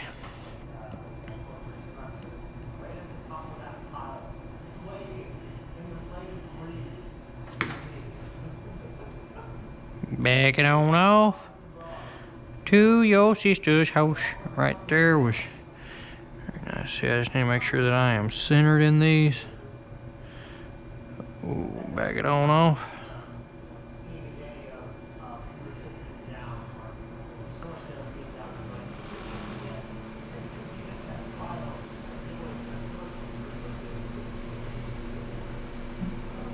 All right. Now we come over here. And for cylinder number 1, we'll do some, let's see, is this up here? Yeah. And this was the top to bottom measurement, which is our first one. And really our only important measurement, because where I didn't get my piston pin width measurement there off of the piston, we can't really compare it. It's not applicable because I really don't feel like taking off any of the piston rings to check that. So it's a measurement that's getting skipped on this engine. Again, I'm going to reiterate, if you had brand new pistons, unknown pistons, donor pistons, pistons that did not come from the engine that they're going back in, I highly recommend multiple measurements around that piston. I highly recommend that, because even buying brand new ones, they screw up. They send you the wrong one. The wrong ones were put in the box. The machine was out of calibration that day and it wasn't caught, etc., etc. 1,000 things could have happened. They had a new guy doing the inspection on, they had a new inspector that day that wasn't very good at his job. Anything. And maybe he was hungover, The wrong pistons happens a lot. Stuff like that happens. It happens. Anyway, rant over. Let's do these numbers. All right, so let's see. Number 1. Let's see. We got a, we got a 4.1, and then we got a point. Let's see.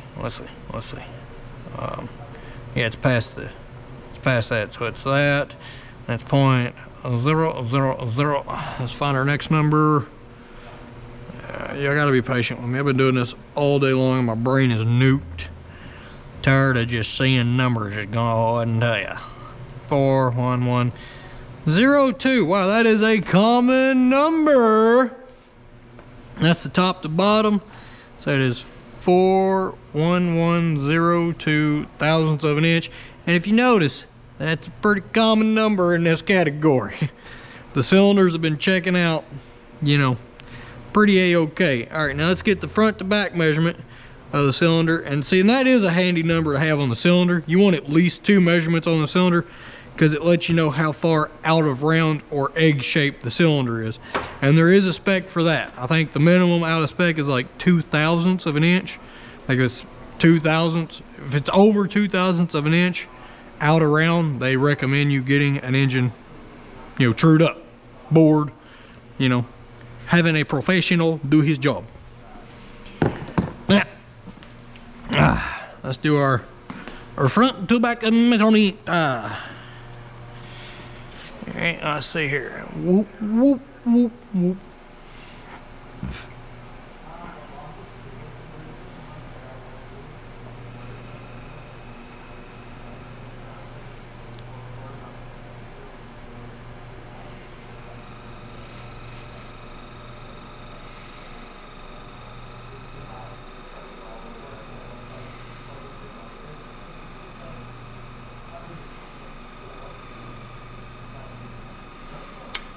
Oh, no, it popped out.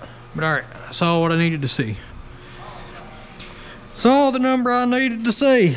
Ladies and gents, boys and girls of all ages. Booyah!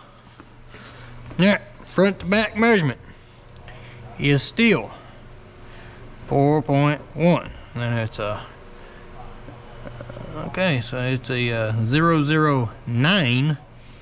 1, 2, 3. So let's see here. Ooh, it's a 6. Oh, yep, and seeing that right there, that is the smallest number that you're supposed to be able to get on one of these. That's, like, I found that is the smallest these bores are supposed to be. And I know I have one here that I think is 0.1095. And that one right there is 955. Those are probably 9.6s. That's just a variance of me measuring. I mean, that's 194. I mean, let's see, that's thousandths. Yeah, that, when you're down here, these are half thousandths measurements. Like, these are within, you know, a tenth of a thousandth. Like, it's, this last number is very small, very small. So any variation there could be a mistake on my part. So, I mean, that's just such a small number. Either way, this one here is 4.1, what did I say? 096? 096 thousandths. All right. That's 6, 1, 1. That's 5, so that number right there, so it's simple math. This is 0.0006. There's a half a thousandths, well, over a half a thousandths out around on that one. This is the worst one. It's almost 3/4 of a thousandth out around on cylinder number 3. And that's just according to our measurements. Like I said, could be a little faultiness in me here. So yeah, and number 8 is hands down our best cylinder. I mean, dude, it's almost not even a thousandths out of round. Number 8 is our truest cylinder to a circle, at least from the 2 points of measurement. Number 8 is real nice. And it's also our smallest cylinder overall. Like, it is our smallest and our truest to round cylinder is number 8. But the rest of them, I mean, you know, within a half a thousandths. And yeah, the cylinders are beautiful. I have nothing to complain about on the cylinders. They are great. They are awesome. And, you know, the convenient thing, like, not convenient, the funny thing here, or I don't even know if funny's not even right, but the thing I find interesting here is that number 8 is our smallest cylinder. Our number 8 piston is our smallest piston. I mean, look at this. All of our pistons are 102, 102, 102, 102, 102, 102. Number 8 is 101. All of our pistons are almost identical in size until you get to the number 8, and it is the smallest. And it's being the smallest keeps its piston to wall clearance at almost 8 thousandths, where all the others are riding. All the others are knocking on 8 thousandths, and our number 8 cylinder's piston to wall is knocking on 8 thousandths as well, just because it happens to be the smallest piston. Yeah, either the stars aligned whenever this was coming down the assembly line and stuff was just getting popped in, or their assembly process actually has a person measuring out pistons and marking them or labeling them or doing something, and somebody was actually doing their job on that day. I don't exactly know which one. But number 8 cylinder, that person was doing their job on that particular day. Now, that being said, we have our top to bottom measurement. It is 4.11, let's see, 02 thousandths of an inch. And we're going to subtract that from our piston size, which we have to go collect right now. No doubt. All right, make sure any debris is gone. You don't want no debris. And then I like to go at the center line of the wrist pin. That's where I like to get my measurement. Now, that being said, the biggest part on these pistons is at the end of these, at the end of the skirts here, at the end of these little tags, because the piston has a tapered shape to it. From this point all the way to this point, it is a consistent taper.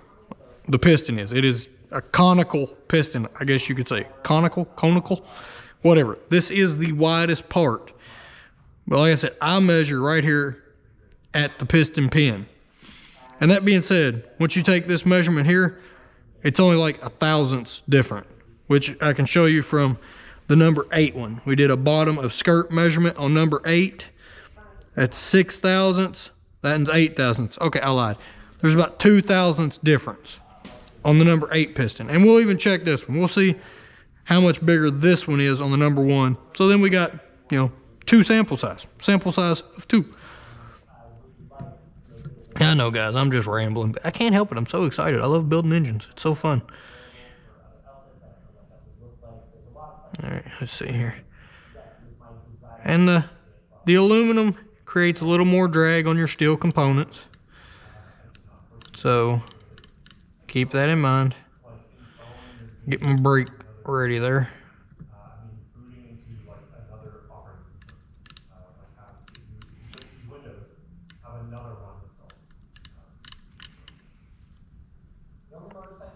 Brake on.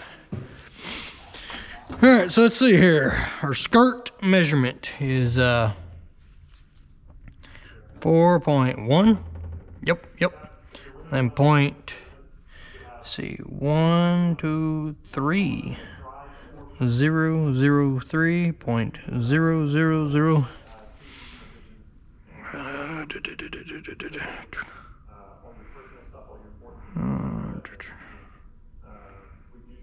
It's 5.5. It's in between 5.5. So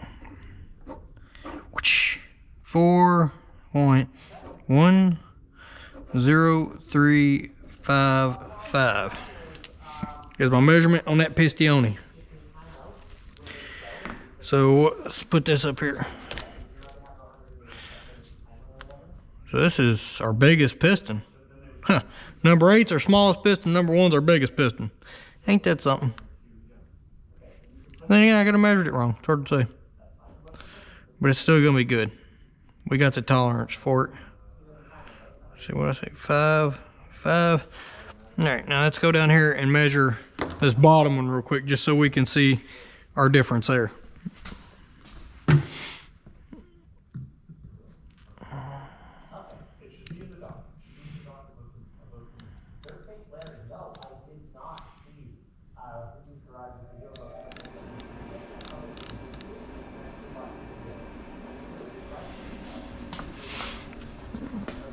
All right, let's see what this one is. Still 4.1.0. Oh man, that is like dead nuts on that. See if I line up with the 9. Nope, I'm on the 1, so we are right over. We are right over. 4.1041. What-cha-cha-cha. So that's a 0.5 bigger. Yeah. If I'm reading that right. Yeah, okay, yeah. So our measurement that we took at the end here is 0.5 bigger than our center line measurement up here. On this particular day, on that particular piston. Have 0.5 variation. Which isn't, like drastic. 0.5 is User error. And you know, I can do this math myself on paper, like I can do it, but if I use the calculator to do it, I can't have y'all screaming at me being all like, well, you messed up, even though I cannot punch it in. Minus 10355.10355 equals 6.5 thousandths, essentially. 0.00665.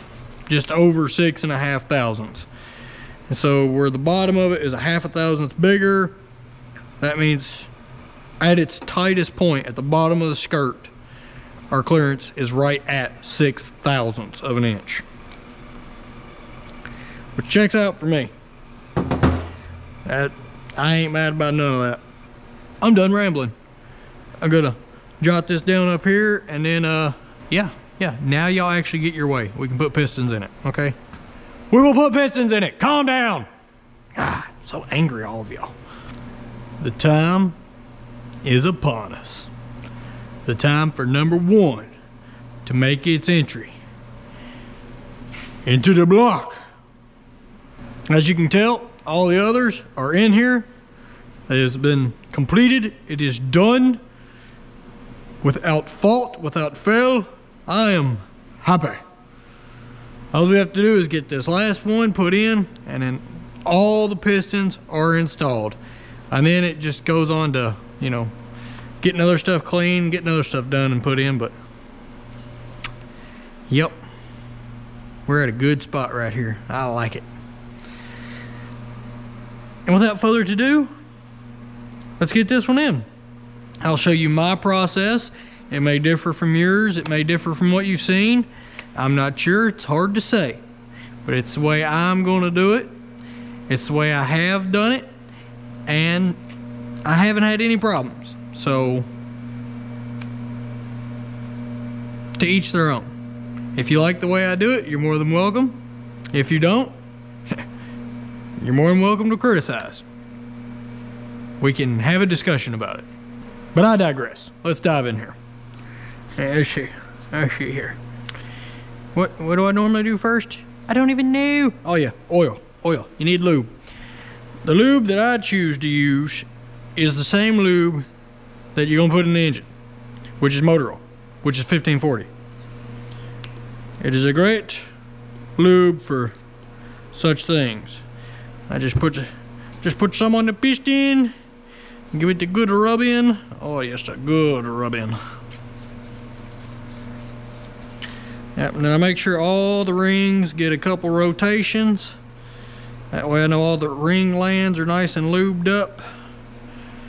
And then when setting my rings, I like to take the oil ring, park its gap right there. Then I take this ring and park its gap right there. And then I clock this one back over here. And that's where I like them. And, you know, and this is the top side. This is the load side of the piston, the side that comes down. You don't ever want to set your gaps to the load side, from what I've been taught and, you know, what I've observed and what, you know, everyone preaches. So this is how I set mine, just like that every time, without fail. And plus, I'm also of the school of theory that you know, your piston rings rotate in the bore. So in the grand scheme of things, it really doesn't matter. But as a good starting off point, that's a good place to have them.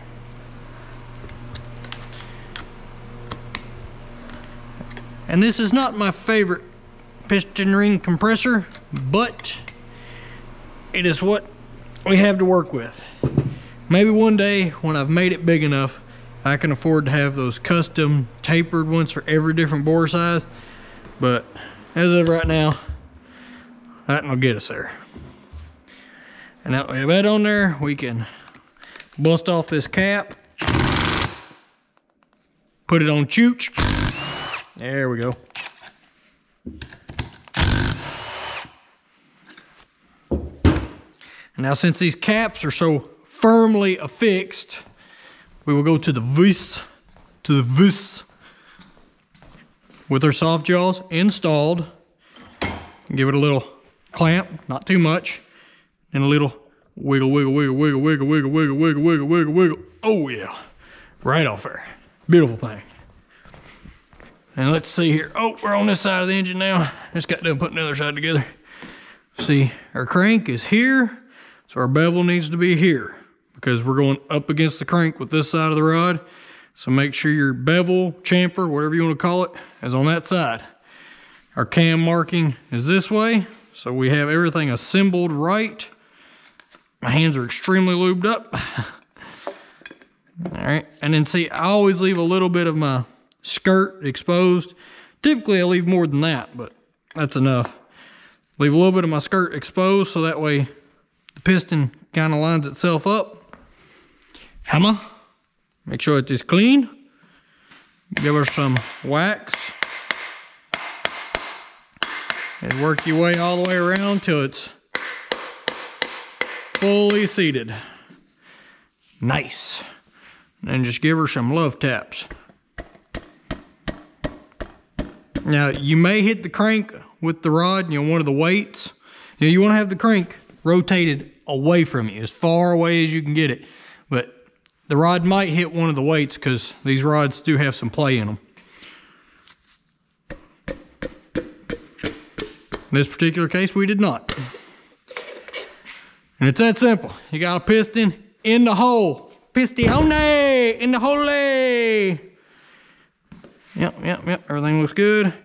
Give her a little extra room there to grow on.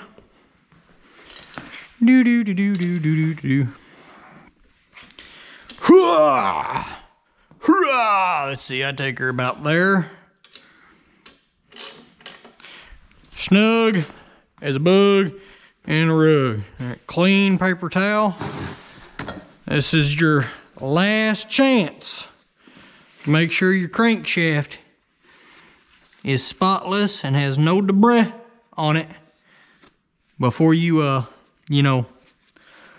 bolt the bearing down to it. So use this time to inspect, clean, do whatever you need to do to ensure that your rod bearings are not in danger. And I'm going to rotate it just a little bit further. Let's see, about right there. And one thing I can say about this Amsoil assembly lube, it is so thick and tacky and syrupy that literally each component you add, like you can tell, like the resistance it adds to the rotating assembly. Like it's just thick. But I mean, like you can like fill your hand up with it though, and it's like syrup pulling your hand out. It's like, it's some good stuff. I like it. I like it a lot.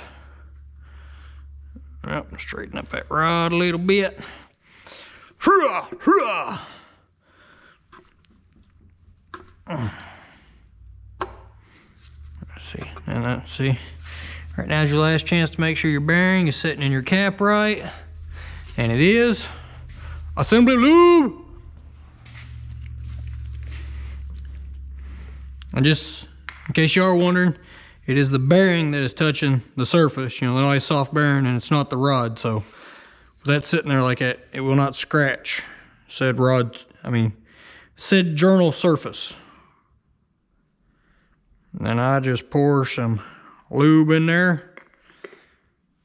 Give it a minute to drop down to the other side of the bearing. Do.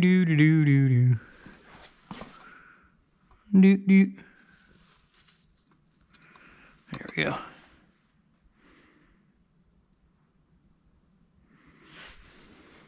There it is.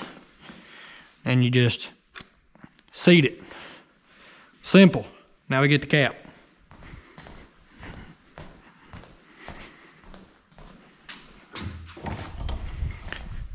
And like I said, it's your last chance to make sure that your bearings are absolutely debris free. And don't mind those lines. Those lines are just where, because these bearings come with like kind of a satin finish to them. And it's that way so it helps you detect nicks or scrapes or gouges or anything. And the lines that you see here is merely where my measuring device has touched the bearing, but it is like if you had your bare hand, like clean, shiny, polished fingers touching it, you can't feel it. That is just simply just how it just kind of glazes the bearing whenever you're measuring it. And that's why you don't like put it in there and be like, nah, and just go nuts with it, you know. Be as gentle as you can while you're measuring your bearings, and then make sure your measuring instruments are clean too. You know, if you got dirt or something gobbed up all over them, then you will scratch your bearings. But those little lines there those are nothing. And if anyone out there knows how to measure bearings in a bore without doing that, go ahead and leave it down below. I don't know how. Anyway, see, here's our chamfered edge. And so you can tell it's got a cut there and it's straight here. Chamfered edge goes to the crank because the crank has this radius coming out. That's important. You have to do it this way or you can put stuff in a bind. Plus the bearing is a little more offset this way to make up for that, so it doesn't get on that that tapered portion and, you know, things get too snug. ARP Ultra Torque. Yes sir, yes sir. Put a little bit here, put a little bit there. You know what I'm saying. Y'all know what I'm saying. Yep, ARP Ultra Torque. Back it into the threads of your fastener. And work it in there, work it in there. And the rods did come with that ARP Ultra Torque. Just so we're clear, they did come with the little sample baggie there. And another thing, I never touched on it whenever I was doing the main studs, but the Track Tech studs do come with their own lube, and it comes with a lot of it. Like, there's still a lot of lube left in there. So Track Tech, good on y'all. Y'all come with plenty of lube, and it's not a bad lube. I mean, I like it. It worked good. So if anyone out there does invest in Track Tech main studs, they do come with lube, and it comes with plenty of it. So good on them, because a lot of people are stingy when it comes to, you know, lube. Beautiful thing.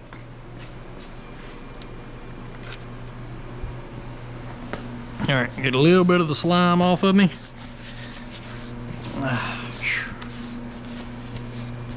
It's one thing about working on engines, you can't mind being all oily and slimy, because I mean you're gonna be covered in oil if you're doing it right anyway. That's my opinion. You know what they say about opinions, everyone's got one.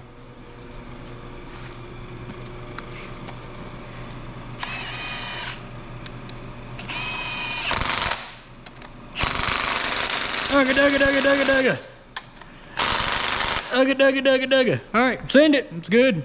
Yeah, we ain't gonna worry about torquing it. Why would we torque it for? I just dug it. Y'all saw it. Y'all saw it. No reason to torque it. Who would do something stupid like that? Anyway, torque wrench is set at 70 foot-pounds, and I just give her a few little rotations first. Yeah, I feel it. You know, you just feel it, and then you send it. Perfect.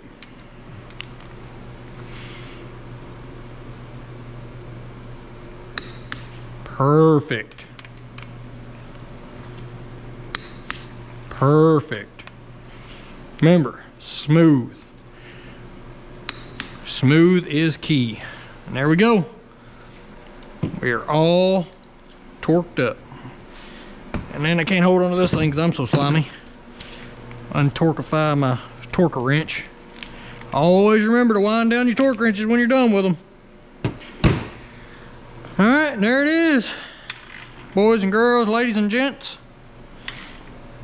A rotating assembly. And man, does it feel good. That is what I am talking about. Let's get it up here where we can admire it, you know. Get on there. Come on now. Come on now with your bad old shelf. Yep, that there is a thing of beauty. That there's a thing of beauty. Just wiping off the excess oil, because, well, I always have excess oil.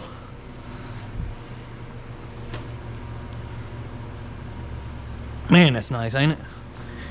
I think so. Now, I don't want to sit here and crank it over because, you know, we ain't got no oil pressure, you know, no oil, so I don't want to work out all the assembly lube that's in there, so I'm going to party it, you know, as little as I possibly can. Let me think. I'm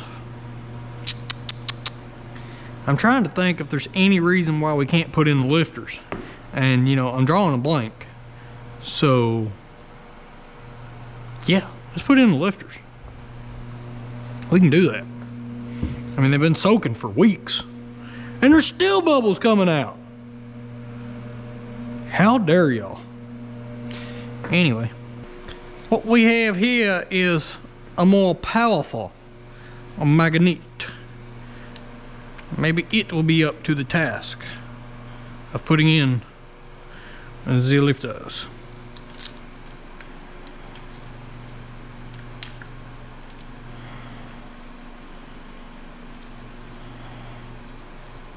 Okay, it can. Now, that being said, I'm gonna put some of this good on there. Where's it at? Is that it? Nope, that ain't it.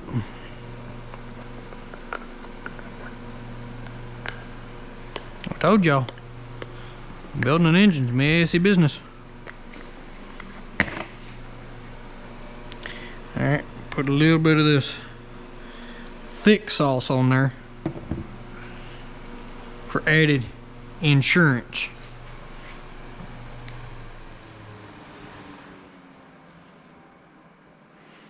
Okay.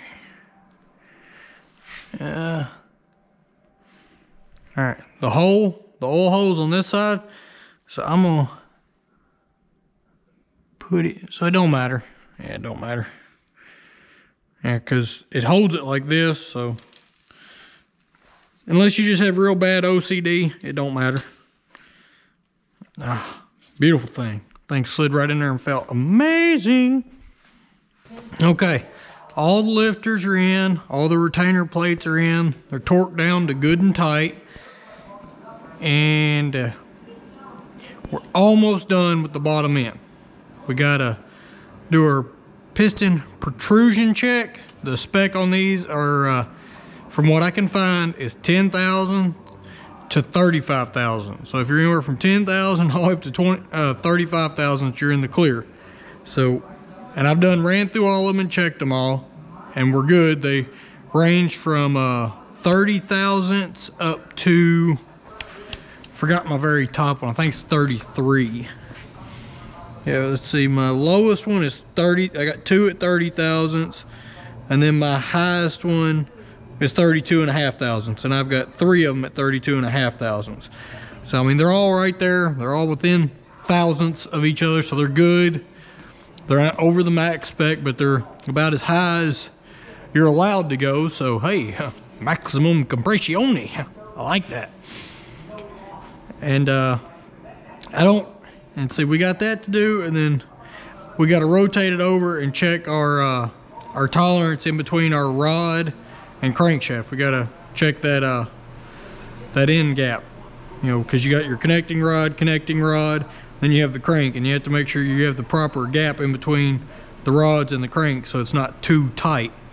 So that'll be our next measurement, and that'll be our last one to do for now, because I still got to get the front timing cover cleaned up. It's filthy, it's horrible, it's nasty. I got to get it cleaned up and pretty, and then I got to get the oil pan cleaned up because it's disgusting. So I still got some cleaning and stuff to do of that nature. I got to still clean up the pickup tube. It's still dirty from when I took the engine apart. So, but out of the things left to do, it's just the piston protrusion and then our gaps on our rods. Now, while this isn't the absolute best way to check this, this is my best way. I'm not geared up, like I don't have the proper tools to do this 100% right, but this at least gets me in the ballpark. At least lets me see, you know, because I'm having to move this and it's not the right tool. You know, most people, you'll see they got that little U-shaped one that mounts, and then they can check off of that, and then they measure their actual block. But, you know, professional engine builders are geared up to do this exact process. I'm not. So this is the best I can offer. And, you know, it gets us in the ballpark. But as you'll see, we have our gauge sitting here, and I've got my magnetic block sitting as flat as I can get it. And we're on the close to the edge of the piston. And then, you know, the reading right now doesn't matter. The most important thing is getting the piston topped out. And the gauge will help you do this. As you see, I turn it there, it goes down. I rotate it back, it goes up. And what you want to do is pay attention to the line that it stops on. Yep. And that's where you want to get it.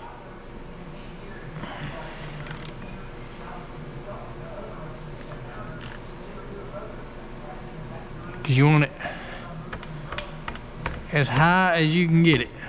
Oh, too far.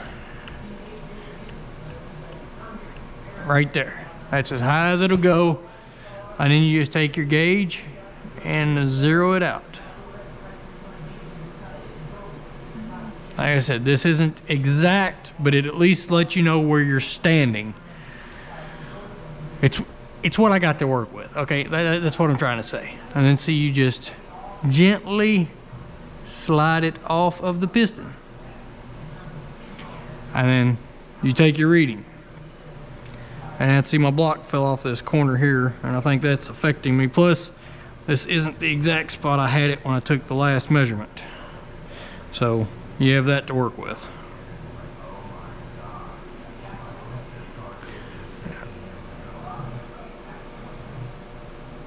It's just, like I said, it's not the right way to do it, but it's my way. Or if this thing's got some rock to it or something.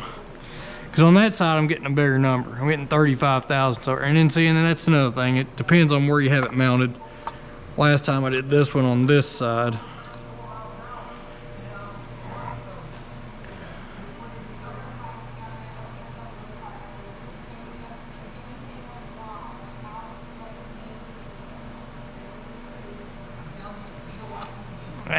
Stupid.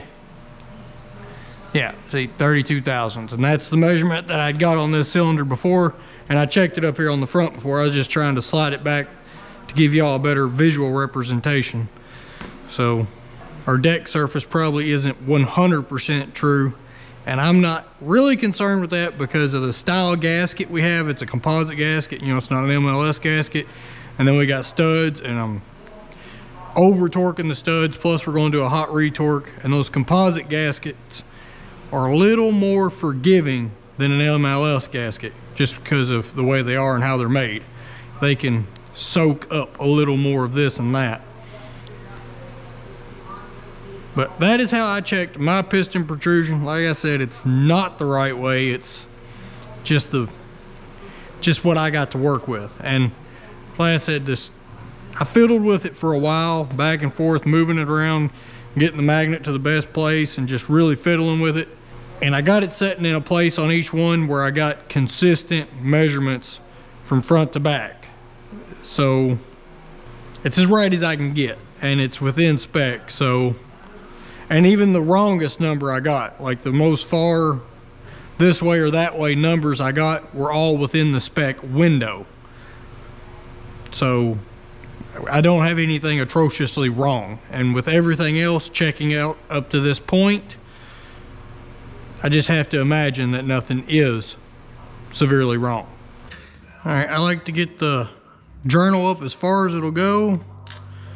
You just need a pry bar to not really yank on. Little one's good to just get them spread apart.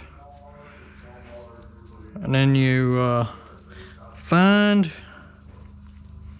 the thickest one that'll go in there. Let's start at 10 thousandths. Let's see if we have 10 thousandths clearance. Yep, 10 thousandths. Fit right in there. And it's already feeling kind of snug, so maybe we won't get much more. Here's 11 thousandths. 11 thousandths fits. 12,000 fits. Are we gonna get the all-impressive 13 in there? I don't think we are. Nope, we ain't gonna get 13 in there. Oh wait, I got two of them stuck together. Definitely ain't gonna get that big old choocher in there. Okay, yeah, 13 will go. Now give me that 14 back. Make sure there's not two. All right, we got 14 in there. She's starting to get tight. All right, now we do have one singular.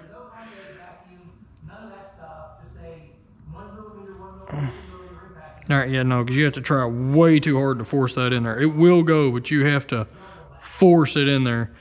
So I'm gonna say the 7 to 8 tolerance is 14 thousandths. All right, let's see if we can get a 15 on this one. It does not like it. Let's go back to our trusty 14. Yep, 14 will go in. It's tight, but it goes in. So I'm gonna say 14 thousandths on the 3/4. On the 3/4 gap. All right, we got the 1-2 up here. Let's see what goes in there. 14 does fit. We have to try the 15. No, the 15 does fit in that one. See if we can get a 16 in there. Nope. All right, so 15 thousandths on the 1-2. 15 thousandths. All right, so this is the 5/6. See what we can get in there.